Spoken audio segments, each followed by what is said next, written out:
তাহলে আল্লাহ নবীকে ভালোবাসতেন, আল্লাহ রাসূল আল্লাহর হাবিবকে ভালোবেসেছিলেন। হযরত আবু তালেব দয়াল নবী চাচা যান। ভালোবাসার পরে দীর্ঘ কয়েকটা বছর নবীকে ছোটবেলায় কোলে করে, পিঠে করে, কাঁধে করে আমার রাসূলুল্লাহকে লালন পালন করে। আল্লাহ রাসূলের চাচা আবু তালেব দুনিয়া থেকে বিদায় হয়ে যাবে, ইন্তেকাল হয়ে যাবে। ওই সময় দয়াল নবী মাতার দ্বারে বসে বললেন, চাচা যান, তুমি আমাকে কোলে করে, পিঠে করে, মহব্বত করে মানুষ করলেন। ও চাচা দুনিয়া থেকে চলে যাবে, চাচা একটা বারের জন্য বলো লা ইলাহা ইল্লাল্লাহ মুহাম্মাদুর রাসূলুল্লাহ, যদি না বলো কত যায় আসে না, একটা বার বলো। আল্লাহ নবী চাচা আবু তালেব মরণের কষ্টে ভুগতে রইল। এদিকে আবু জেহেল দূর থেকে আওয়াজ করে বলছে, আবু তালেব খবরদার খবরদার, আই কর্ম হয়ে পড়ে, মায়ায় পড়ে, ভালোবাসায় পড়ে আমাদের বাপ দাদার পূর্বপুরুষের ধর্মটায় যেন মাথায় পা তুলে দিও না, খবরদার যেন কলমা করিস না। আবু তালেব মরে গেল, কলেমা নসিব হলো। রাসূলুল্লাহকে মানুষ করেছে কোলে করে, পিঠে করে, কাঁধে করে, হালে তুলে খাইয়েছে, কিন্তু কলেমা নসিব হলো না। আবু তালেব ইন্তেকাল হয়ে গেলেন, আল্লাহর নবী কবরের ধারে দাঁড়িয়ে গেলেন। চাচা যান, একবার বলবেন আমি মুহাম্মাদের কাছে কলেমা পড়লে না, তবে তুমি আমাকে বড় মহব্বত করতে গিয়ে তোমার কবরে কি আছে? ও বাবা মুহাম্মদ, যদি জানতাম বড় ভুল করেছি, অন্যায় করেছি বাবা, একবার যদি তোর কলেমা পড়তাম জীবনটা ধন্য হতো। আমি আবু তালেব কলেমা না পড়ার জন্য আজকের তোকে কোলে করে, পিঠে করে, কাঁধে করে মানুষ করার জন্য আমার শরীরের সঙ্গে তোর শরীরে স্পর্শ লেগে ছোঁয়া লাগলো। এই জন্য ওই জাহান্নামের আগুনটা আমি আবু তালেবের গায়ে ধরে না, কেবল দুইটা জায়গায় তোর স্পর্শ লাগেনি, দুইটা পায়ের তালু। ওই দুইটা পায়ের তালুতে জাহান্নামের জুতা আল্লাহ পরিয়ে দিল। ওই জাহান্নামের জুতার গতি বেগে আমি আবু তালেবের মাথার মগজগুলো টকবক করে ফুটছেন। এই শুনছেন তো? সবাই হ্যাঁ না বলেন না? এই কথা বলবেন, আমার সাথে ভালো লাগবে। আমি খুব ভালোবাসি কথা বলতে। আপনারা আমার উপরে দুধ পুলিচ্ছেন নাকি? তাহলে সেই নবীর চাচা আবু তালেব কলেমা পড়েনি শুধু রসুলকে মানুষ করার জন্য। যেখানে রাসূলুল্লাহ ছোঁয়া লেগেছে, স্পর্শ লেগেছে, জাহান্নামের আগুন জ্বলে না। আমরা কলেমা পড়েছি নবীকে দেখে বিশ্বাস করে। আল্লাহ কোনোদিন আমাদের জাহান্নামে দেবে না, তবে ভালোবাসার মতো বাসতে হবে, লোক দেখানো নয়। মানুষ আমার প্রশংসা করবে, মানুষ আমার ধন্যবাদ দেবে। এ বাবা, এই আমি এখানে উত্তরবঙ্গের কথা বলছি না, আমার 24 পরগনা একটা জলসায় গিয়েছি বাবু। আমাকে সব কমিটির ছেলেরা ঘিরে ধরে বলছে, হুজুর আমাদের জলসা কমিটির ছেলেরা সব সামনে আসে দোয়া করে। তোমরা কতজন ছেলে বাবা? হুজুর 80 জন ছেলে, বহু টাকা খরচ, 2.5 থেকে 3 লক্ষ টাকা আমাদের জলসায় খরচ। আরে এত টাকা খরচ কি করো তোমরা? বলছে হুজুর এই গ্রামে 1000 বাড়ি আছে, 1000 ঘর আছে, প্রত্যেকের বাড়ি বাড়ি নাই, রাস্তাঘাটে এই পরিমাণ বিরিয়ানির ব্যবস্থা, আলেম ওলামাদের বিদায় সিদায়, ক্যান্ডেল, মাইক, জেনারেটর সব মিলিয়ে এত টাকা। আচ্ছা, আমি এখন জিজ্ঞাসা করছি বাবা, একটা সত্যি কথা তোমরা বলবে? যে হুজুর বলেন। ঠিক বলবে তো? হ্যাঁ হুজুর। আর দেখো সত্যি কথাই বলবে, সমস্ত পাপের মা হচ্ছে মিথ্যে কথা। যে বাবা 80 জন ছেলের মধ্যে তোমরা নামাজ পড়ো কজনে? চুপচাপ এই বলো। হুজুর মাফ করবেন আমাদের, 80 জন ছেলের মধ্যে 5 জন ছেলে নামাজ পড়ে। এই শুনছেন তো? আর 75 ছেলে বেনামাজি। এই কি লাভ হবে জলসা দিয়ে বাবা? এই জানো বিয়ের আগে বউ ভাত। এই বুঝলেন? বিয়ের আগে বউ ভাত। আপনাদের দেশে আগে বউ ভাত হয় না বিয়ে হয়? আগে বিয়ে হয়। ও এরা আমাদের এই 24 পরগনার কিছু যুবক ছেলে বলছে আগে বউ ভাত করবো পরে বিয়ে। বুঝতে পারছেন না, এই বিয়েটা হলো 5 ওয়াক্ত নামাজ। আমি বোঝাবার জন্য বলছি। তারপরে তো বউ ভাত, নামাজ 5 ওয়াক্ত, তারপরে জলসা, দিলে সওয়াব, না দিলে গুনাহ নেই। এদেশের মানুষ আগে বিয়ে করে, মাশাআল্লাহ, শুনে খুশি হলাম। তার মানে এরা ফরজ নামাজ আগে আদায় করে, এটা ভালো জিনিস। আমি বোঝাতে পারবো না আপনাদের, সুন্দর করে বোঝাতে পারবো, সেই শক্তি ক্ষমতা মানে আপনারা দোয়া করেন। তাহলে আল্লাহ রসুলকে ভালোবাসা, মহব্বত করা, লোক দেখানো। আল্লাহ রসুল আল্লাহর হাবিবের দরবারে একজন সাহাবী আসেন। প্রথমবার আসলেন, দ্বিতীয়বার, তৃতীয়বার, চতুর্থবার আসতে আল্লাহ নবীর মায়া মহব্বতে অন্তরে এমন চিক মারল, আল্লাহ নবীর হাতে হাত দিয়ে কালমা পড়ে মুসলমান হয়ে গেলেন। ওই সময় আল্লাহ রসুল আল্লাহর হাবিব বললেন, বাবা ইকরামা, তুমি আমার হাতে হাত রেখে মুসলমান হলে তোমার গেইটি, তোমার দেইজি, তোমার আপন জনেরা ছাড়বে না, পেশার হবে। ইয়া রাসূলুল্লাহ, হাবিবাল্লাহ, আমার যদি ওরা টুকরা টুকরা করে দেয়, মেরে দেয়, আমি ইকরামা কোনোদিন আপনার হাতে যে হাত রেখে কলমা পড়ি জবান দিয়ে, এই কলেমাটা নিয়ে, ঈমানটা নিয়ে আমি মরতে চাই। আমি আপনার কলেমা বিহীন বেঈমান হয়ে মরব না। মেরে দেয়, ঈমান দিয়ে যেন মরি। আল্লাহ রসুলের কাছে কলমা পড়েছে বলে সব দেইজিরা, চাচতারা, চাচতে ভাইরা, নিজের ভাইরা সব ডেকেছে, ডেকে বলছে, ইকরামা, তুমি কি রাসূলুল্লাহর হাতে, আব্দুল্লাহর বেটা মোহাম্মদের হাতে হাত দিয়ে কলমা পড়েছো? বলছে হ্যাঁ। আরে বাবা, তোমার তো সাহস কম নয়, হ্যাঁ, তোমার হিম্মত তো কম নয়, তুমি আমাদের সামনে বলছো। বলে জীবন চলে যাবে, যেদিন থেকে মুহাম্মদ সাল্লামের হাতে হাত দিয়ে কলমা পড়েছি, সেদিন থেকে আমি জীবনে মিথ্যা কথা বলিনি, বলবো না। যদি বলুন না সুবহানাল্লাহ। এ ছিল মুসলমান।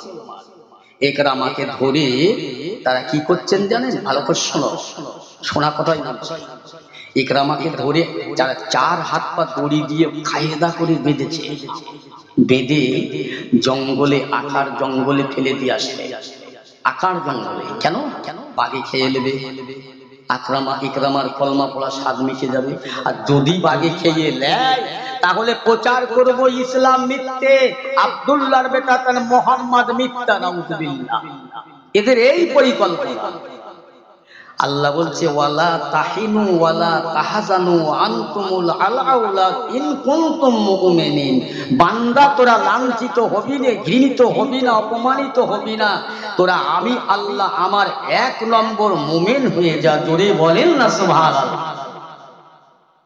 আল্লাহ বলেছে, এ মুসলমানটা, আল্লাহর নবীর সাহাবীটা পরিপূর্ণ মুসলমান। আকার জঙ্গলে ফেলে দিয়ে আসলে বাঘেরা সব এসে তার হাতের বাঁধন গুলো কাটছে, ধারালা দাঁত দিয়ে, নখ দিয়ে। ইকরামা বলছে, এই জঙ্গলের বাঘেরা, তোমরা আমাকে খেয়ে নাও, খেয়ে ফেলো, আমার আপন জনেরা শান্তি পাবে, মনের তারা শান্তি পাবে। বলছে না, আমরা খাবো না, আল্লাহ আমাদের খেতে নিষেধ করে, যে তুমি যেমন আল্লাহ আল্লাহ রসুলের ভালোবাসা, আমরা জঙ্গলার বাঘ তেমন আল্লাহ আল্লাহ রসুলকে ভালোবাসি, আমরা তোমাকে খাবো না। আল্লাহর ঘোষণা, আল্লাহর ফয়সালা, তোমার বাঁধনগুলো কেটে দিতে হবে, কারণ তুমি ঈমানদার। কেটে দিয়ে ইকরামা রাতারাতি তারা বাড়ি পৌঁছে দিলেন। পরের দিন সকালবেলা ইকরামা তার ভিটে বাড়ি, জন্ম ভিটে ঘুরছে। এই লোকেরা সব বলছে, ইকরামা সেই ঘুরছে, এই কি ব্যাপার, দেখো তো। ডাকা হলো, ইকরামা কি ব্যাপার, বাঁচলে কি করে, ফিরলে কি করে জঙ্গলায় থেকে? বলে, আমার মাওলা, আমার আল্লাহ বাঁচিয়েছে। বলুন না সুবহানাল্লাহ। আর একটু জোরে হয় না সুবহানাল্লাহ? আল্লাহ বাঁচিয়েছে। ওদের রাগের মাত্রাটা বেড়ে গেছে। দেখি তোমার আল্লাহ কি করে বাঁচায়, এইবার দেখবো।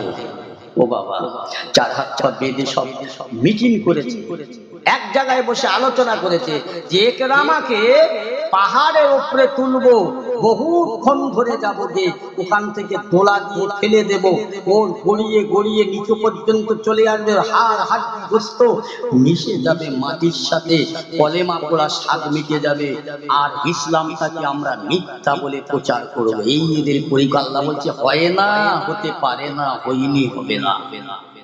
আমি আল্লাহ, ইসলামের দায়িত্ব আমার, আমার নবীর দায়িত্ব আমার, তোরা পারিস না। ও মুসলমান ইমানদার, আল্লাহ ওয়ালা গনেরা ভাইজানেরা, আল্লাহ নবী দিন দুনিয়ার বাদশা যখন মক্কার জমিন থেকে মদিনায় যাবে, তার আগে বেঈমান আবু জাহেল 337 জন মুসলমান মানুষদেরকে নিয়ে আলোচনা করলো, মিটিং করলো। মুহাম্মদকে এত কিছু করে যখন জব্দ করা গেল না, মুহাম্মাদের ইসলামকে ভোলানো গেল না, এবার মুহাম্মাদের বাড়ি ঘেরোয়া করব, জন্মভিটে বাড়ি ঘেরোয়া করে মুহাম্মদকে জনমের মতো বিদায় দেব। এই তোমরা এসো, আমি একা আবু জেহেল নয়, প্রত্যেকের বংশে থেকে দুজন করে নিয়ে আবু জেহেল চিন্তা করলো, আমি একলা যদি মারি দায়ী হব, আমার একলা দায়ী হব না, না আমি একা নয়, আমার সঙ্গে ওদের সঙ্গে করে সাথে করে নিয়ে মুহাম্মদকে মেরে দিয়ে সবাই যদি দোষী হয়ে হতে জানি। আমার পেয়ারা ভাইরা, আবু জেহেলের এই মন্তর মিটিং, আবু জেহেলের এই গুপ্ত মিটিং আমার আল্লাহ বুঝতে পারে না, পারে না, পারে কিনা ধরে বলেন না। আবু জেহেলের গুপ্ত মিটিং বুঝতে পেরে আমার বন্ধুকে মারবি, পারবি না। যে সমস্ত ভাইয়েরা দাঁড়িয়ে আছেন বা রাস্তায় আছেন, আপনাদেরকে প্যান্ডেলের ভিতরে আসার জন্য অনুরোধ করা হচ্ছে। আমাদের বক্তার অসুবিধা হচ্ছে, আপনারা যারা স্বেচ্ছাসেবকে আছেন, যারা দায়িত্বের মধ্যে আছেন, তাদের উদ্দেশ্যে বলছি, যারা দাঁড়িয়ে রয়েছেন রাস্তায় বিলম্ব করে যাচ্ছে, আপনারা তাদেরকে প্যান্ডেলে বসার ব্যবস্থা করে দেন। প্যান্ডেলের ভিতরে যারা দাঁড়িয়ে আছি, আমি তাদের উদ্দেশ্যে বলছি, আপনারা প্যান্ডেলের ভিতরে বসে পড়ুন, বক্তার খুব অসুবিধা হচ্ছে। আচ্ছা, কেন এদের কি হলো বলেন তো? এদের কি হলো ভাই? আপনাদের কি হয়েছে? বারবার ডাকছি, আপনারা আসছেন না কেন? আর যদি না আসেন তাহলে বাড়ি চলে যান। এখানে এসে বসেন, আমি একদম সোজাসুজি বলালো, হয় এখানে এসে বসতে হবে, আল্লাহ রাসূলের মহব্বতে, না হলে বাড়ি চলে যেতে হবে। আপনি রাস্তায় দাঁড়িয়ে থাকবেন, বেয়াদবি করবেন কেন? নবীর শানে কথা বলছি, বেয়াদবি করো না। একটু মহব্বতে দরুদ আল্লাহুম্মা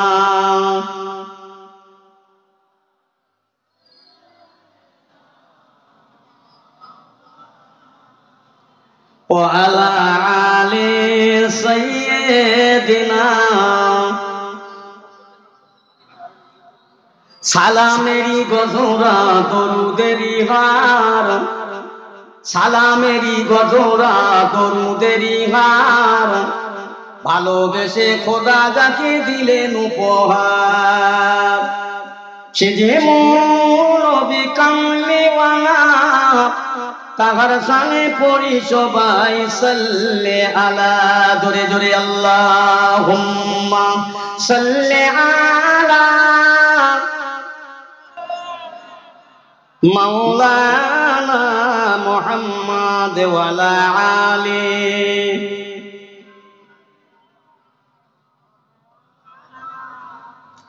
আপনারা মনে মনে চিন্তা করছেন যে দরুদ শরীফ পড়ছে কেন?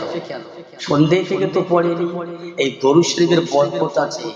আদম আলাইহিস সালাম আর মা হাওয়া আলাইহিস সালামের বিয়ের সময় আমার রাসূলুল্লাহ দরুদ শরীফ 11 বার লিখেছিল, যদি বলুন না সেই নবীর দরুদ অন্য কারণ। তাহলে 337 জন মানুষ নিয়ে আবু জেহেল আমার রাসূলুল্লাহর বাড়ি ঘেরোয়া করবে, কেন? মেরে দেবে, ইসলামটাকে শেষ করে দেবে। তার আগে আবু জেহেলকে জিজ্ঞাসা করা হয়েছিল মুহাম্মদ কেমন? আবু জেহেল বলেছিল মুহাম্মাদের মতন ছেলে এই আরব রাষ্ট্রেও নেই আর হবেও না। ভালো। যেই আমার নবী ইমানের দাওয়াত দিতে লাগলেন, কোরআন দান করলেন আল্লাহ, আবু জেহেল হয়ে গেল আমার নবীর ঘোর বিরোধী। এই দুনিয়ায় কোনো মানুষ যখন হকের উপরে দাঁড়িয়ে থাকবে, ন্যায়ের উপরে কথা বলবো, এই মানুষটা হবে তখন দুশমন। আপনারা জানেন না, বেহক কথা বলো 10 জন 20 জন 100 জন আছে, হকের কথা বলো আনবে থাকবে না। বুঝলেন? আল্লাহ রাসূলকে মারবে, আল্লাহ পাক জানতে পেরে ফেরেশতা জিবরাইলকে পাঠিয়ে দিলে, জিবরাইল যাও আমার বন্ধুকে মারবে আবু জেহেল, এখনই মদিনায় যেতে বলো, আমি আল্লাহ বাঁচিয়ে দেব। যাও। জিবরাইল সাল্লাল্লাহু আলাইহি ওয়াসাল্লাম নবী ইয়া রাসূলুল্লাহ হাবিবাল্লাহ, এক্ষুনি আপনি মদিনায় রওনা হন। কেন? আপনার চাচা আপনাকে মারার জন্য কতগুলো মানুষ সঙ্গে করে নিয়ে বাড়ির চারবার ঘিরছে। আল্লাহ রাসূল আবু আলীকে ডেকে বলছে, বাবা আলী, এই মক্কার মানুষের আমাকে আলামিন বলে বিশ্বাস করে, অথচ তারা আমাকে নবী বলে মানেনি, বিশ্বাস করে আমাকে। আমার কাছে অনেক টাকা পয়সা আমানত করছি, জিম্মা রেখেছে, তাদের এই টাকা পয়সা তবিল খাতা দিয়ে যাচ্ছি, যার যেমন টাকা তাকে দিয়ে। খবরদার বাবা, আমানতের মালকে খিয়ানত করো না। আমি রসুল, ইয়া রাসূলুল্লাহ, আপনি চলে যাবেন, কেন যাবেন? আমার চাচা আমার বাড়ি ঘেরোয়। ইয়া রাসূলুল্লাহ, হাবিবাল্লাহ, আপনার কাছে আমার অনুরোধ, যাওয়ার আগে আপনার গায়ের চাদর মোবারকটা আমি লিখে দিয়ে যান, যদি ওরা মানে। ইয়া রাসূলুল্লাহ, হাবিবাল্লাহ, আমি আপনার জায়গায় শুয়ে থাকবো, ওরা যদি এসে আমাকে মেরে দেয়, শহীদি হয়ে যাব। কাল ময়দানে মহাশরে আল্লাহ পাক যদি জিজ্ঞাসা করে আলী তোর নেকি কত, ইবাদত কত, আমি ওই সময় বলবো আল্লাহ পাক আমার কোনো ইবাদত নাই, নেকি নাই, তবে আপনার বন্ধুর জন্য আমি শহীদ হয়ে গেলাম। আর একটা বার আল্লাহ তুমি আমাকে পাঠান, আমি আর একবার নবীর জন্য শহীদ হব। ইয়া রাসূলুল্লাহ, যদি এইটা আমার নসিব হয়, আমার নসিবটা ভালো, আর যদি তা না হয়, এই বেঈমান কাফেররা আমার সঙ্গে কথা বলবে, দেরি হবে, তাতে আপনি নিরাপদে মদিনায় পৌঁছে যাবে। ওরা যদি আপনার না দেখে, আমার সঙ্গে যদি ওদের কথা না হয়, মদিনার পথে আপনাকে ধরে ফেলতে পারে। সাহাবীদের বুদ্ধি দেখে, ওদের কাপড়টা দেন, চাদরটা। আল্লাহ রাসূল চাদরটা দিয়ে দিলেন। আল্লাহ রাসূলের দরবারে আবার ফেরেশতা জিবরাইল হাজির। ইয়া রাসূলুল্লাহ, হাবিবাল্লাহ, আর একটা কথা শুনুন, আপনি যখন আপনার জন্ম ভিটা বাড়ি থেকে বেরিয়ে যাবেন, যাবার আগে ভিটে বাড়িতে এক মুষ্টি বালি নিয়ে, ধুলো নিয়ে, আল্লাহ পাকের কোরআন শরীফ পাক সূরা ইয়াসিন শরীফ পাঠ করে এই ধুলাটা ওদের দিকে ছড়িয়ে দেবেন, ছড়িয়ে দেবেন। এই ছড়িয়ে দেওয়াটা হবে আপনার কাজ, ওই ধুলোটা ওদের চোখে পৌঁছে দেওয়ায় দায়িত্ব হবে আল্লাহর। কাজে ওরা যে যা চোখ নিয়ে লোকড়াতে থাকবে, জান নিয়ে ব্যস্ত হবে, আপনি ওদের সম্মুখ দিয়ে বার হয়ে চলে যাবে, ওরা আপনাকে দেখতে পাবে না। জোরে বলুন, নবীকে আল্লাহ করিয়ে দিয়েছে। আল্লাহ পাক তাই বলেন, ওয়ালা তাহিনু ওয়ালা তাহজানু ওয়া আনতুমুল আ'লাউনা ইন কুনতুম মুমিনিন। বান্দা তোরা এদিক ওদিকে যাবি না, আমি আল্লাহ তোদের তরিয়ে নেব। তোরা যখন এক নম্বর মুমিন হবি, আমি আল্লাহ তোদেরকে বলে দিচ্ছি, তোরা অন্য কোনো দিকে তাকাবি না। আমি আল্লাহর হয়ে যা, আমার নবীর হয়ে যা, এক নম্বর মুমিন হয়ে যা। দুনিয়া তামাম জগতের মানুষ যদি তোর দুশমন হয়ে যায়, শত্রু হয়ে যায়, আমি আল্লাহ তোর বন্ধু আছি, জেনে রাখ, দুনিয়ার কোন শত্রু তোর একটা পশমের হেলাতে পারবে না। আর একবার বলুন সুবহানাল্লাহ। সেই নবী চলে গেলেন মদিনায়। ও মুসলমান ইমানদার, আমি যেটা বলতে রেখেছিলাম, আল্লাহ নবী সাহাবী ইকরামান সবাই ধরে ধরে চার হাত পা বেঁধে পাহাড়ের উপরে নিয়ে যাচ্ছেন। পাহাড় থেকে তোলা দিয়ে তোলা দিয়ে তোলা দিয়ে ফেলে দেব, জনমের মতো পড়ে যাবে, একরামা মারা যাবে, কলমার স্বাদ মিটে যাবে, ইসলামটাকে মিথ্যা বলে প্রচার করব। আল্লাহ বলে হয় না, হতে পারে না। আমি আমার ইমানদারকে তরিয়ে নেব। আমি আল্লাহ কোরআন পাকে ওয়াদা করলাম, অঙ্গীকার করলাম, প্রতিশ্রুতি দেওয়া বাধ্য হলাম। আমি আল্লাহ পাক আমার ইমানদার বান্দাদের তরিয়ে নেব। হে বেঈমান আবু জাহেল, হয় না, হতে পারে না। আল্লাহ নবী সাহাবীকে তারা দোলাদলি করে নিয়ে পাহাড়ের উপরে তুলে, তারা দোলা মেরে দোলা দিয়ে দোলা দিয়ে দোলা দিয়ে যেই না ফেলে দেবে, আমার আল্লাহ তামাম ফেরেশতাদের ডেকে বললেন, এ আমার মালাইকা ফেরেশতারা, দাঁড়িয়ে যাও, ফারেশতারা পাহাড়ের উপর থেকে জমিন পর্যন্ত পাশাপাশি পাশাপাশি পাশাপাশি দাঁড়িয়ে যাও।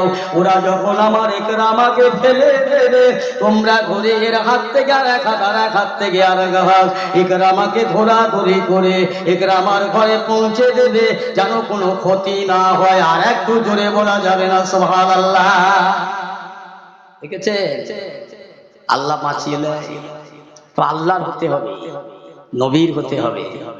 হ্যাঁ, মিথ্যা কথা ছেড়ে দিতে হবে, হিংসা ছেড়ে দিতে হবে, অহংকার ছাড়তে হবে, তকব্বরি ছাড়তে হবে, গীবাত গিল্লা পরনিন্দা পরচার ত্যাগ, কথায় গুন্ডামি ভন্ডামি দুচ্চুরি জালিয়াতি সিটিংবাদী কাটকাবি মুনাফিকি তেড়েল সরেল নেড়েল ভেড়েল এই মুসলমানের দ্বারাই হবে না। এই মুসলমানকে আল্লাহ করিয়ে নেবে। কথা বলছে, মানুষকে তরিয়ে নেবে আল্লাহ কথা দিয়েছে। একরামা আমার বাড়ি আছে, ঘোরাফেরা করে, আবার একরামার সজাসিরা ডাকতে লাগলো, ও একরামা কিভাবে ফিরলে? ফেরার তো কথা নয়। একরামা বলছে আমার আল্লাহ আমাকে বাঁচিয়েছে। ওদের আরো রাগ বেড়ে গেল, দেখি তোমার আল্লাহ কি করে বাঁচায়, কি করে বাঁচায়। মুসলমান ইমানদার শুনেলেন আল্লাহ নবী সাহাবী ইকরামাকে, এবারে তারা শেষ সিদ্ধান্ত নিয়েছে। শেষ সিদ্ধান্ত কি? বস্তার ভিতরে দিয়ে 4 হাত পা বেঁধে বস্তার মধ্যে দিয়ে মুখ বন্ধ করে দিয়ে নৌকায় করে নদীর মাঝখানে একেবারে যেখান থেকে আর ফিরে আসার লাইন নেই ওই জায়গায় ফেলে দেবে। পানিতে ডুবে যাবে, আঙুর কুমিরে খেয়ে ফেলবে, একরামার কলেমা স্বাদ মিটে যাবে। এই ছিল তাদের শেষ পরিকল্পনা। আল্লাহ সব জানতা, হ্যাঁ সব বুঝে আল্লাহ। ইন্নাল্লাহা আলিমুম বিযাতিস সুদূর, ইন্নাল্লাহা আলা কুল্লি শাইইন কাদির। তিনি চাইলে বাদশাকে ফকির করে, ফকিরকে বাদশা করে, বেইজ্জতিকে ইজ্জত দান করে, ইজ্জত আলাকে বেইজ্জতি করে, সব পারে। সেই আল্লাহর নবীর সাথে সম্পর্ক রেখেছে একরামা। সবাই নিয়ে দরিয়ার পানির উপর দিয়ে নৌকা করে 2-4 দিন 1 সপ্তাহ গেলেন। এখানেই দাও, এখান থেকে একরামার ফিরে যাবার সম্ভব না, এখানেই দাও। তারা বস্তা শুদ্ধ ফেলে দিয়ে আনন্দ করতে করতে হাসতে হাসতে বাড়ি আসে। যা একরামার জীবন শেষ। বড্ড কলেমা পড়া সাধে, কিন্তু আল্লাহ কি করছে জানে। এ মুসলমান, একরামাকে তারা পানির তলায় ফেলে দিয়ে বস্তা বন্দি করে দরিয়ার পানির নিচে যত হাঙের আর কোমর ছিল, যে যন্ত্র ছিল, সবাই এসে বস্তাটা খুলে বাঁধনটা খুলে দিয়ে তারা পিঠে করে লাইনে কাতারে কাতারে দাঁড়িয়ে গেলেন। একরামাকে পিঠে করে বহন করে যারা ফেলতে গেল দরিয়ার পানিতে, যারা ফেলে দেশতে গেয় তারা এখনো ফিরল না। তার আগে একরামা ফিরে বাড়ি আসলেন। আবার আপনজনেরা দেখতে পেলেন একরামা ওই বাড়ির মধ্যে ঘুরতে লাগলেন। ও মুসলমান, তারা দেখে অবাক হয়ে গেল, আশ্চর্য হয়ে গেল। একরামা তিনটে পরীক্ষা করা হলো। একরামা ফিরে আসার কথা না, বাঁচার কথা না, ফিরল কি করে? আবার একরামাকে ডাকলেন, ডেকে তারা কাছের গোড়ায় নিলেন। একরামা সত্যি করে বলো, সত্যি কথা বলো, তুমি বাঁচলে কি করে? বলে আমি জানি না, তবে এতটুকু জানি আমি আমার মাওলার বান্দা, আমার আল্লাহ আমার মালিক, আমি হচ্ছি নবীর গোলাম, আমার আল্লাহ পাক আমাকে বাঁচিয়েছে। একটু জোরে বলা যাবে না সুবহানাল্লাহ? আর একটু জোরে হবে না? নারে তাকবীর! একরামার সঙ্গী সাথীরা দেইজিরা বলছে আর হবে না, একরামা টিকে গেছে, আমরা সব হেরে গেছি। জোরে বলুন না সুবহানাল্লাহ? চলো না, চলো একরামাকে সঙ্গে করে নিয়ে আব্দুল্লাহর বেটা মুহাম্মদের কাছে যাব। আর আমরা আবু জেহেলের দরবারে যাব না, কারণ একরামার কাছে আমরা হেরে গেলাম। একরামা জিতে গেল, বিজয়ী হলো। ওরে ইসলাম সত্য মনে হয়। আল্লাহ নবীর দরবারে তারা কাতারে কাতারে লাইনে গিয়ে আল্লাহ নবীর হাতে হাত রেখে আল্লাহর মহাবাণী কলমা পড়ে তারা চিরকালের জন্য মুসলমান হয়ে আল্লাহর জান্নাতের যোগ্য মানুষ হয়ে গেল। আর একবার ধরে বলুন সুবহানাল্লাহ। আমার এইটা স্বভাব, বল এইটা আমার স্বভাব। সুবহানাল্লাহ বলতে হয়, ভালো লাগে, আল্লাহ খুশি হবে। আল্লাহ ফেরেশতাদের ডেকে ডেকে দেখায়, দেখ আমার ফেরেশতা, আমার বান্দা আমাকে কি বলছে, কি করে বসে আছে, দেখ ক্যামেরা হচ্ছে, ছবি হচ্ছে, জানেন না ইমানদারদের সাথে আল্লাহ চালের সাথে কাঁকড় বিক্রি হয়, লঙ্কার দামে লঙ্কার মোটা বিক্রি হয়, কি হয় না হয় না? লঙ্কার মোটা কাজে লাগে, কেউ খায়।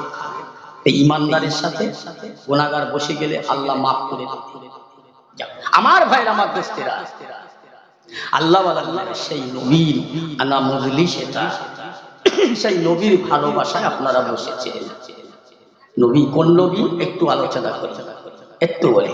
আম্মা জান আয়েশা সিদ্দিকা রাদিয়াল্লাহু তাআলা আনহা একদিন সন্ধ্যার মাগরিবের আগে আল্লাহ রাসূলকে বলি, ইয়া রাসূলুল্লাহ, হাবিবাল্লাহ, আপনি এক কাজ করেন না, নামাজটা পড়ে দেরি করবেন না, বিলম্ব করবেন না, জলদি চটচটকে আমার ঘরে আসবে। আমার রাসূল কেন, কি জন্য, কি বৃত্তান্ত, ওটা নয়। আয়েশা সিদ্দিকা বলেছে যেতে হবে। আমার রাসূলুল্লাহ নামাজ পড়ে সমস্ত সাহাবীদের বললে, বাবা তোমরা সব ঘরে যাও, ঘরে যাও, আমি রাসূলুল্লাহ আমার ঘরে একটু কাজ আছে, তোমরা যাও, ঈশা বাদে দেখা হবে। রাসূল ঘরে আসলেন। আল্লাহ রাসূল বলেন, আয়েশা জলদি করে চটচটকে আমাকে বাড়ি আসতে বললেন। কি বাবা, কি কাজ? হুজুর বসে, বলছি। হুজুর বসলেন ঘরে। আল্লাহ রাসূলের বিবি আমাদের পাক আম্মা জান ঘরের জানালা দরজা সব বন্ধ করে দিচ্ছে। কি ব্যাপার আয়েশা, কি ব্যাপার? ইয়া রাসূলুল্লাহ, আমাকে মাফ করবেন, একটু বসেন না। কেন? ইয়া রাসূলুল্লাহ, হাবিবাল্লাহ, আপনি মদিনার মেয়েদের আমি আয়েশার কাছে আসতে চাই বললেন, তারা মাসলা ফতোয়া নেওয়ার জন্য দিনের ভাগে আছে। আয়েশা, তুমি তো মুফতি সাহেব, মুহাদ্দিস, সলক্ষ হাদিস পাকের হাফেজা, কোরআন পাকের হাফেজা, তুমি তো মুহাদ্দিস, তোমার কাছে তো মাসলা ফতোয়া নেবার জন্য মেয়েদের পাঠাতে হয়। ইয়া রাসূলুল্লাহ, হাবিবাল্লাহ, ওরা যখন দিনের ভাগে আসে আমার কাছে মাসলা ফতোয়া নেওয়ার জন্য, হুজুর আয়েশাকে মাফ করবেন, আমি যে পরনের শাড়িটা পরে আছি এই শাড়িটা মাঝে মাঝে মাঝে মাঝে ছিঁড়ে গিয়েছে। আমি যদি ওদের সামনে দিনের বেলা সেলাই করে আপনার ইজ্জতে আঘাত দেওয়া হবে, আপনার সম্মানে আঘাত দেওয়া হবে। ইয়া রাসূলুল্লাহ, রাতের ভাগে সেলাই করব, আমার ঘরে লম্প তেল নাই বাতিটা জ্বালাবার জন্য। আমার রাসূলুল্লাহ বলেন, আয়েশা দাও না একটা সিঁড়ি, একটা পাত্র দাও না, দেখি মদিনার বাজারে তেলের ব্যবস্থা করে যায় কিনা। জি না ইয়া রাসূলুল্লাহ, আমি আয়েশার জন্য আপনাকে মদিনার বাজারে আয়েশার জন্য ঋণী হতে দেব না, বরং আপনি আমার ঘরে বসেন। আমি আয়েশার বিশ্বাস আছে, আস্থা আছে, ভরসা আছে। ইয়া রাসূলুল্লাহ, আপনি আয়েশার ঘরে বসে রাখবেন, আপনার নূরে নূরে নূরে নূরে আমার ঘরটা নূরান্বিত হয়ে যাবে। আমি আয়েশা আপনার নূরের গতিতে আমার সূচের ছিদ্রতে সুতোটা পরিয়ে নিয়ে আপনার সেরা কাপড়টা সেলাই করবে। একবার জোরে বলা যাবে না সুবহানাল্লাহ? চিন্তা করে হুজুর, আমার ভরসা আছে, বিশ্বাস আছে, আস্থা আছে, আপনি বসে থাকলে আমার ঘরটা আলোয় উজ্জ্বলময় হবে। তাহলে আম্মা জান আয়েশা বর্ণনা করেন, আমি আয়েশা কামলার চোখে দেখতে পেলাম আমার রাসূল বসে থাকলো। আমি আয়েশার ঘরের জানলা দরজা বন্ধ করলাম। কিছুক্ষণের মধ্যে আল্লাহর নবী নূরে নূরে নূরে নূরে নূরে নূরে আমার ঘরটা নূরান্বিত হয়ে যায়, উজ্জ্বল হয়ে যায়, আলোময় হয়ে যায়। আমি আয়েশা আমার চোখের দ্বারাই ওই সেই আলোর গতির দ্বারায় আমার সূচের ছিদ্র দিয়ে সুতোটা পরিয়ে নিয়ে আমি আয়েশার ছেঁড়া কাপড় টুকুনি সেলাই করেছিলাম। জোরে বলেন না, এই সবাই বলেন না সুবহানাল্লাহ? কালকের আর বলতে লাগবে না, কালকে জলসা হবে না কি এখানে বাবা? হবে না। তাহলে আজকে যখন বসেছে লাগো না, ভালো করে লাগো, নাকি খেয়ে দে, খিদে লেগেছে। এই তাবারুক আছে, কমিটির লোক কই? তাবারুক আছে, এই তাবারুক দেবে বেশি করে নাকি? এরা এখন খেয়ে এলে মাথা ঠান্ডা করলে নাকি বলে? এখন তাবারুক দিলে ঘুম লাগবে, ঠিক দেবে। কমিটির লোক ভালো আছে মাশাআল্লাহ, আমি খুব খুশি হলাম এসে। আমি সেই বেলা 11টা সাড়ে 11টার সময় এখানে পৌঁছেছি ভাই। কাল 7:40 ট্রেন ধরেছি, তামাম রাত এসেছে। এই 10টার সময় প্ল্যাটফর্মে লেগে ওনারা এনেছে।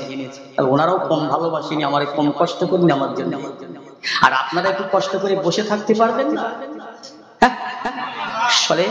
তাহলে বসেন। তাহলে আমার বক্তব্য ছিল আল্লাহ রাসূলের গোলাম, আল্লাহ নবী আল্লাহ রাসূলের সাহাবা খলিফা সানি ফারুক আযম হযরত ওমর ফারুক বসে রইলেন। হযরত ইমাম হাসান আর হুসাইন রাদিয়াল্লাহু তাআলা আনহুর কাছে দেখে ওমরের বেটা আব্দুল্লাহ ঘুরে আসলেন, এসে বলছে আব্বা জান, আজকে ইমাম হাসান আর হুসাইন আপনার আর আমার দুজনকে বড় কথা বলেছে। কি বলেছে? কি বলেছে? বলেছে আব্বা আমাকে বলেছে, এই গোলামের বাচ্চা গোলাম চুপ চুপ।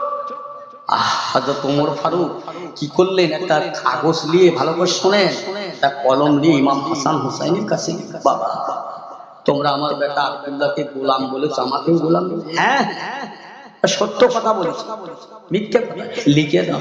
হ্যাঁ বলেছি যখন জবান দিয়ে, লিখতেই বা বাধা কোথায়? লিখে দেব, লেখো লেখো।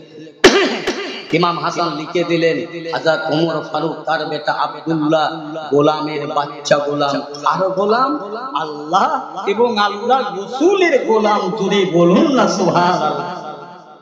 ইমাম হাসান হুসাইনের কথাটা লিখে বাড়ি আসে। আমি একটু একটু করে ইশারাতান বলছি, এরা কিন্তু জান্নাতি। আল্লাহ রাসূল বলেন as-সাহাবাতুন নুজুম, আমার সাহাবা এক একটা সাহাবী আকাশের তারকার ন্যায়। আল্লাহ রাসূল বলে, ও বাবা আবু বকর, ও বাবা ওমর, উসমান, আলী, ও আমার নাতি ইমাম হাসান হুসাইন, তোমরা জান্নাতি জান্নাতি। আল্লাহ তোমাদের জান্নাতি রেজাল্ট দিয়েছে, একবার কি জোরে বলা যাবে না সুবহানাল্লাহ? এখন আমার যদি কেউ বলে রহমাতুল্লাহ তুমি জান্নাতি, আমি আর আছি কোথায়? ফুলে মোটা হয়ে 19 হালের গরু হয়ে যাব। হ্যাঁ আমার উস্তাদ আমাকে জান্নাতি বলেছে। আল্লাহর নবী বললেন আবু বকর তুমি জান্নাতি, ওমর তুমি জান্নাতি, উসমান বাবা আলী তুমি জান্নাতি, জান্নাতি। কিন্তু না, আল্লাহর নবী জান্নাতের সার্টিফিকেট দেওয়ার পরে তারা দুনিয়ায় নামাজ ছেড়ে দেন না, পূজা ছেড়ে দেন না, আল্লাহর কাছে কাঁদতে তারা ছাড়েন না। তারা কত কান্না কেঁদেছিল জান্নাতি মানুষ। ও আমার পিয়ারা ভাইরা দোস্তেরাম, ও আমার গোয়াল বাড়ির মায়েরা বোনেরা বেটিরা, ভালো করে শুনে নাও, এরা যদি জান্নাতি হয়, জান্নাতি মানুষ যদি কাঁদতে পারে, আপনি আমি আল্লাহর গুনাহগার বান্দা, আমাদের জান্নাতের সার্টিফিকেট কেউ দিল না, তবে কেন জলসায় বসতে চাও না? জলসায় বসো না, রাস্তায় ঘুরে বেড়াও। তার মানে বোঝা যায় দুনিয়া তার বুকে পাপ করে গুনাহ করে হৃদয় অন্তরটা সিয়া হয়ে গেছে, আল্লাহ আল্লাহ রাসূলের মহব্বত অন্তরে লাগে না। এর দ্বারাই বোঝা যায়, এরই দ্বারাই বোঝা যায় আল্লাহ রাসূলের ভালোবেসেছিলেন যারা বেগুনাহ। ওমর, উসমান, আলী এরা বেগুনাহ নিচেন গোনা ছিলেন। সাইয়েদনা হযরত উসমান রাদিয়াল্লাহু তাআলা একটি রাস্তা দিয়ে যান, জান্নাতুল বাকিয়া থেকে দাঁড়িয়ে আল্লাহর দরবারে দুটো হাত বেঁধে চোখের পানি ছেড়ে দিয়ে কেঁদে যারে যার হয়ে যায়, ওলাদারি করে মদিনার মানুষেরা বলতে থাকেন, ও ভাই উসমান জিন্নুরাইন, আল্লাহর নবী আপনার জান্নাতের টিকিট দিয়েছে, আল্লাহর নবী আপনার জান্নাতের সার্টিফিকেট দিয়েছে, তবু আপনি এত কাঁদেন কেন? হযরত উসমান জিন্নুরাইন বলে, ও মদিনার মানুষেরা, নবী আমার জান্নাতের সার্টিফিকেট দিয়েছে ঠিক, নবী আমার জান্নাতের কথা বলেছে ঠিক, কিন্তু নবী আমার কবরে সার্টিফিকেট দিলেন না, দেন নাই। আল্লাহর নবী বললেন কবর হবে একটা জাহান্নামের গর্ত 26 জায়গা, কবর হবে একটা জান্নাতের টুকরা। ও মদিনাবাসীরা, আমার বড় চিন্তা হয়, ভয় হয়, আমি উসমান যখন কবরে যাব আমার সঙ্গে কেউ হবে না, মদিনায় বেঁচে থাকবো, জিন্দা থাকবো, অনেক সঙ্গী পাবো, সাথী পাবো, কিন্তু দেখা যাবে কবরের মধ্যে আমার সঙ্গে কেউ যাবে না, আমার বড় ভয় হয়। এই কবর হলো প্রথম মঞ্জিল, প্রথম স্টেশন, এই কবর হলো প্রথম ঘাঁটি, এই কবরে আমি উসমান জিন্নুরাইন যদি ধরা পড়ে যাই আমার কে দেখবে? এই জন্য কাঁদি, একটু ধরে বলা যাবে না সুবহানাল্লাহ? বলেন আমরা আপনারা গ্যারান্টি দিতে পারবো যে আমরা নিষ্পাপী? ভাই পারবো কি? সব গুনাহগার, কম আর বেশি। এই গতিকে বসে তওবা করে কেঁদে খেটে যাও না, যদি আল্লাহ মাফ করে, ক্ষমা করে। হযরত ওমর ফারুক রাদিয়াল্লাহু তাআলা আনহু কাগজটা নিয়ে নিজের ভবনে বসে মদিনার মানুষদের লক্ষ্য করে বলছেন, ও মদিনার মানুষেরা, রাসূলুল্লাহ সাহাবীরা শোনো, আমি ওমর দুনিয়া থেকে ইন্তেকাল হবার পরে, ওফাত হবার পরে আমার লাশটাকে গোসল দেবে, কাফন পরাবে। আমার লাশটার কাপড়ের মধ্যে এই কাগজটা ভালো করে এঁটে দেবে। কেন জানো? এই আমার কবরে যখন দিবে, আমার কবরে প্রথম ফেরেশতা আসবে, খেও করে তুলবে, দুইজন আসবে, সওয়াল করবে। আমি ওমরে ফারুক রাদিয়াল্লাহু তাআলা ওই কাগজটা আমার বুকে থাকবে, আমার কাছে সওয়াল করবে, মান রাব্বুকা মান দীনুকা মান নাবিয়ুকা। আমি ওমর ফারুক বলতে থাকবো, আল্লাহর ফেরেশতারা আমাকে বারবার প্রশ্ন করো না, আমি দুনিয়ার মানুষের গোলাম নয়, আমি দুনিয়ার চাকর নয়, দুনিয়ার দাসী নয়, আমি ওমরে ফারুক আল্লাহ রসুলের দাসী, আল্লাহ রসুলের গোলাম। আল্লাহ এবং আল্লাহ রসুলের গোলাম হওয়ার সুবাদে আমি ওমরকে মাফ করে দাও। জোরে বলুন, আমরা কি দিয়ে ছাপ, কি আছে ভাই? একটু দরুদ শরীফ আল্লাহুম্মা। সময় কত হয়ে আলিগড় কাঙ্কাল থেকে বলি।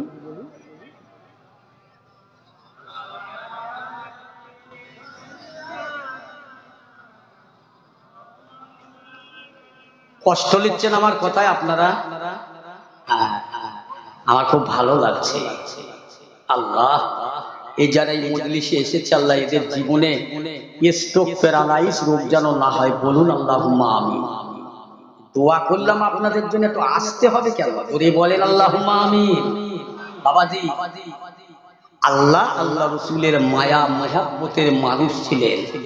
সাহাবাই কেরামরা, তাবিনেরা, ইমামেরা, আমরা সেই নবী পাকের উম্মত বলে দাবি করি। কথা হচ্ছে কি, একজন পীর সাহেবের দরবারে মুরিদ হয়েছে, মুরিদ হয়ে আসে যায় যায় আসে, আস্তে আস্তে একদিন চলে যাচ্ছে পীরের দরবার থেকে, বলছে হুজুর আসছি, একটু দোয়া করবেন আমার জন্য।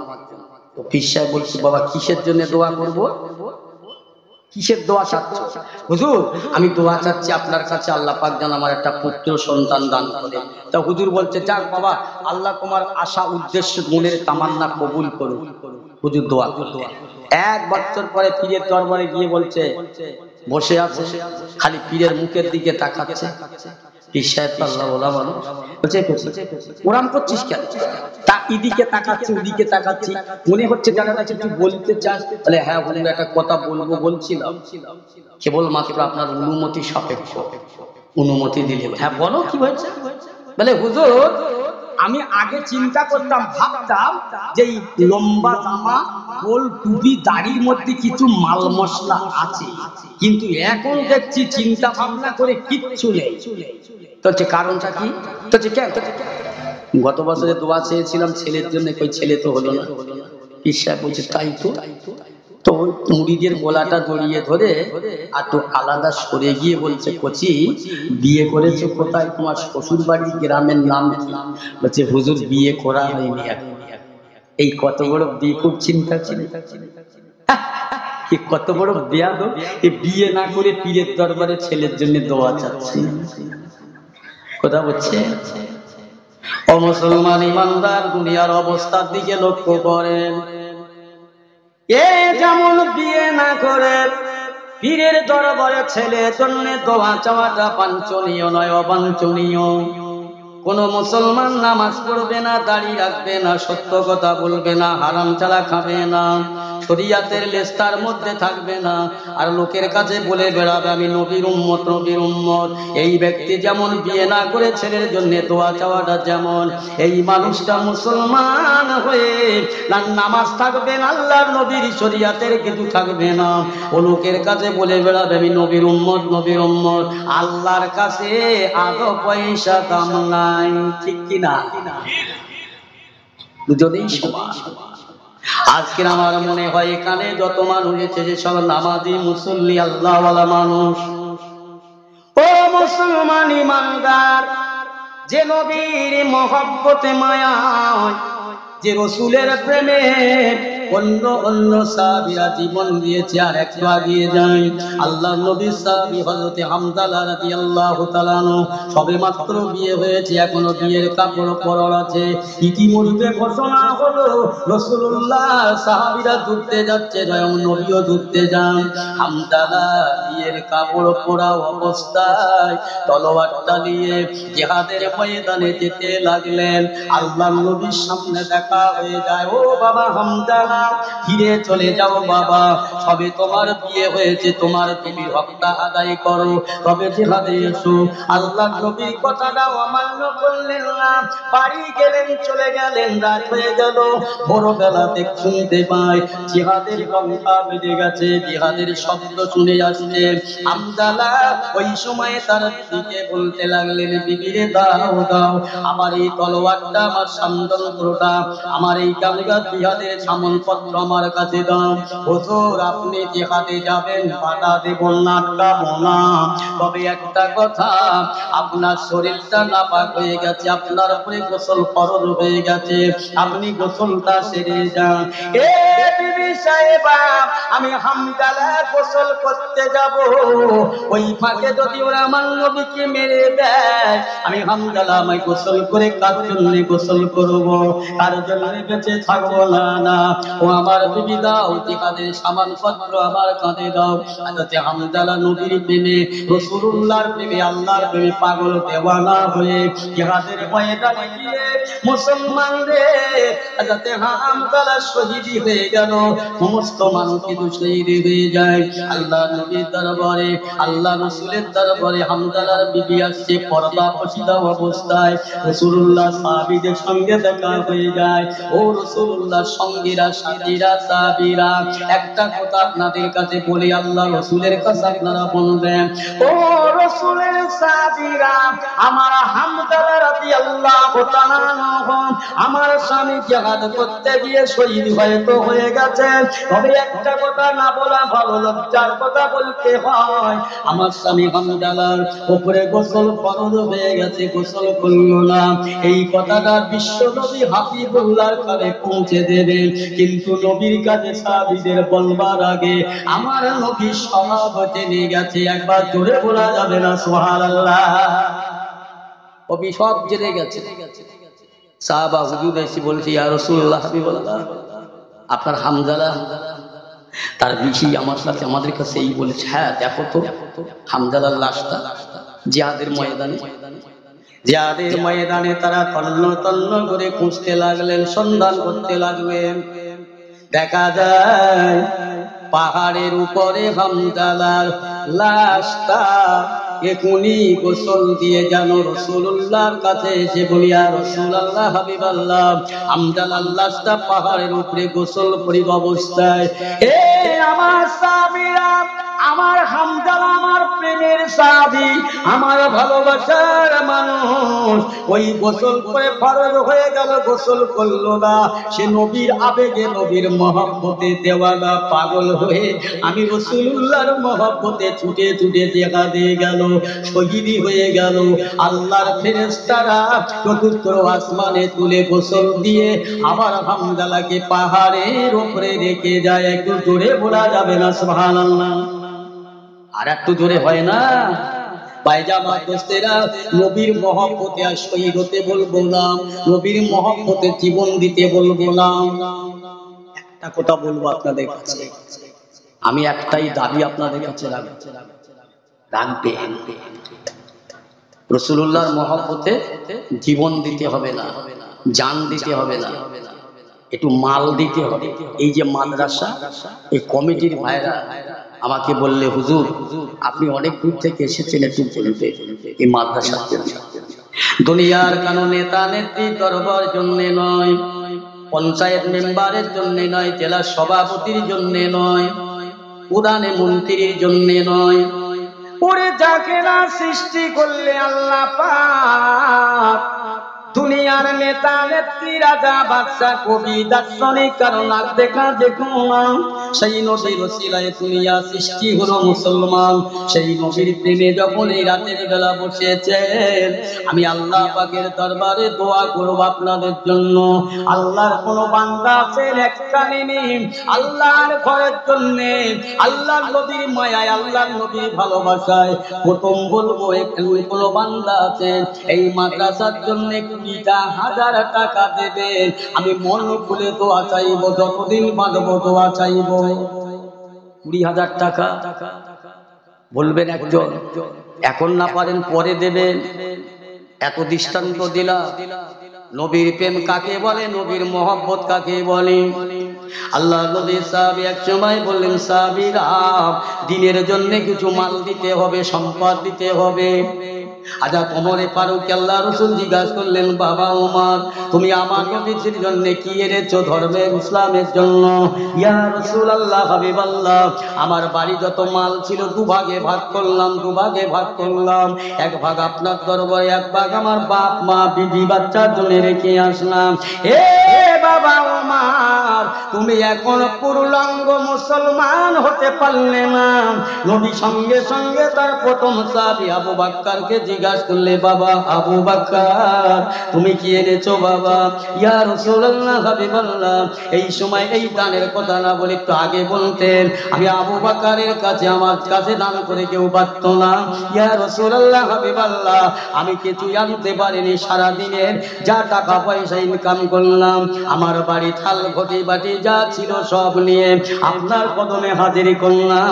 ও বাবা আবু বকর, তোমার মুরব্বি বাপ মা, তোমার ছেলে মেয়ের জন্য কি রেখে এসেছি? ইয়া রাসূলুল্লাহ, হাবিবাল্লাহ, আমার বাপ মা বিবি বাচ্চার জন্য আল্লাহ আল্লাহ রাসূল যথেষ্ট। জোরে বলা যাবে না, এই চিল্লে বলেন না সুবহানাল্লাহ। আল্লাহর কোন বান্দা আছে নবীর সাহাবীদের মতো না হলে কিছু 20,000 খুব ভারী হয়ে গেল না? 20,000 এক্ষুনি এই মুহূর্তে কত দাম? মাদ্রাসার জন্য বলেছি, আমি নিয়ে যাব না, এই কমিটির লোক খাবে। নবীর মাদ্রাসার জন্য তোলা থাকবে, কাল কিয়ামতে নবীর শাফাআত ছাড়া জান্নাত পাবে না। পিয়ারা মুসলমান আব্বা জানেরা ভাইরা, একটু আলোচনা করে যাই।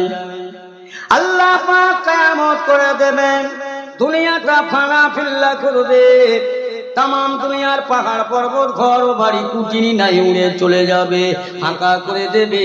আল্লাহ পাক ফেরেশতা আজরাইলকে জিজ্ঞাসা করবেন, আজরাইল, আর দুনিয়ায় কারা বেঁচে আছে? আল্লাহ পাক, আমি আজরাইল আর আপনি আর আপনার আরশের পায়া ধরে যে ফেরেশতা ওরাই আছে, আর কেউ নাই। হে আজরাইল, ওদের জানটা কবজ করে নাও। ওদের জান কবজ করিলে আল্লাহ জিজ্ঞাসা করবেন, আজরাইল আর কারা? আল্লাহ পাক, আর কেউ নাই, আমি আর আজরাইল, আর কেউ নাই। হে আজরাইল, দাও তোমার জানটা কবজ করে আমি আল্লাহর হাতে পৌঁছে দাও। আজরাইল ওই সময় কানতে থাকবে, তামাম দুনিয়া ঢুকাতে থাকবে, আল্লাহ পাক, এই মানুষগুলো হরণ করা এত কষ্ট, জান কবজের এত কষ্ট, মৃত্যুর এত কষ্ট যদি জানতাম আমি আজরাইলের দায়িত্বটা নিতাম না। আল্লাহ বলে, আজরাইল দেরি করো না, অপেক্ষা করো না, বিলম্ব করো না। আজরাইল নিজের জানটা ছিঁড়ে আল্লাহর কাছে দিয়ে দেবেন। ওই সময় আমার আল্লাহ পাক জিবরাইলকে পাঠিয়ে দেবেন, জিবরাইল যাও আমার বন্ধুকে ডাকাও, বন্ধুকে খবর দাও কিয়ামত হয়ে গেছে আমার উম্মানদার ঘরে। আল্লাহ পাক রব্বুল আলামিন বলছে, আমার নবী তার উম্মতের ঘরে সুপারিশ করবে, দায়িত্ব আমি দেব, যাও যাও চৌলি করে যাও। জিবরাইল ফেরেশতা ছুটে ছুটে ছুটে ছুটে দৌড়ে দৌড়ে দৌড়ে দৌড়ে তামাম দুনিয়া পয়রান করে পেরেশান হয়ে আল্লাহ পাকের নবীকে পাবেন না। জিবরাইল ছুটে ছুটে আসতে লাগবেন, আল্লাহ পাক আমাকে মাফ করবেন, ক্ষমা করবেন, আপনার নবীকে আমি পেলাম না, দেখতে পেলাম না। এই জিবরাইল যাও দুনিয়ার জমিন থেকে মাটি খুঁড়ে জমিন পড়ে যেখান থেকে নূর জারি হবে, জ্যোতি জারি হবে, ওই জায়গাতে গিয়ে সালাম দেবে। তামাম দুনিয়া ঘুরতে ঘুরতে ঘুরতে ঘুরতে দেখতে পাওয়া যায় জমিনটা পুড়ে জ্যোতি বার হয়, নূরের জ্যোতি বার হয়। জিবরাইল ফেরেশতা ওই জায়গায় দাঁড়িয়ে সালাম দেবে, আসসালামু আলাইকা ইয়া রাসূলুল্লাহ, আসসালামু আলাইকা ইয়া হাবিবাল্লাহ। বারে বারে বারে বারে জিবরাইল সালাম দেবে, জবাব আসবে না। আবার জিবরাইল ছুটে ছুটে আল্লাহ দরবারে হাজির হয়ে যাবেন, আল্লাহ পাক আমাকে মাফ করবেন, ক্ষমা করবেন, আমি আপনার নবীর সন্ধান পেলাম বটে, জমিন ঘুরে জারি হচ্ছে, ওই জায়গায় সালাম দিলাম, একবার নয় দুইবার নয় তিনবার সালাম দিলাম, কিন্তু সালামের জবাব পেলাম না। আল্লাহ বলে জিবরাইল কিভাবে সালাম দিয়েছেন? আল্লাহ পাক আমি জিবরিল সালাম দিচ্ছি, আসসালামু আলাইকা ইয়া রাসূলুল্লাহ। এ জিবরাইল ওইভাবে সালাম দিলেন আমার নবীকে ওঠাতে পারবে না। যাও যাও, আমি আল্লাহ পাক সালাম শিখিয়ে দিচ্ছি, এইভাবে দেবে, এইভাবে সালাম দেবে। আসসালামু আলাইকা ইয়া শাফিউল মুযনিবিন, আসসালামু আলাইকা ইয়া শাফিউল মুযনিবিন, আসসালামু আলাইকা ইয়া শাফিউল মুযনিবিন। কেন জানো? আমার বান্দা বান্দির ঘরে আমার হাবিবের উম্মতের শাফাত সুপারিশ করার দায়িত্ব দেব, এই জন্য ডাকতে হবে, এই ভাষা বলো। আবার জিবরাইল দৌড়ে দৌড়ে গিয়ে আল্লাহ নবী কাছে গিয়ে নূর জারি হওয়ার সালাম দেবে, আসসালামু আলাইকা ইয়া শাফিউল মুযনিবিন। ওই সময় নবী আমার কাল কিয়ামতের ময়দানে আমার নবী উঠবে, নাকে কপালে কাদা লাগা, খালি মাথায় খালি গায়, আল্লাহ দরবারে মাকামে মাহমুদে সেজদায় পড়ে কাঁদবেন, আল্লাহ পাক আমার উম্মতের খাতাটা আমার কাছে দেন, আমার উম্মতের খাতাটা আমার কাছে দেন। এ আমার হাবিব, কেন আপনি এমন করছেন? না না, আমি আমার উম্মতের বিচার করব। আল্লাহ বলে হাবিব গো, এই হাসরের ময়দানে আপনার কত উম্মত আছে যার ঈমান আছে আমল নেই, আমল আছে ঈমান নেই, আমল বিহীন ঈমান নাই, ঈমান বিহীন আমল নাই। এই মানুষটাকে কোন জ্ঞানে কোন বিবেকে জান্নাতে দেওয়া যাবে? ও আমার হাবিবের পিয়ারা, আমি আল্লাহ বলছি তুমি সুপারিশ করো, শাফায়াত করো তোমার উম্মতের জন্য। তোমার শাফায়াতের দানে আমি আল্লাহ পাক তোমার উম্মতকে মাফ করে দেব।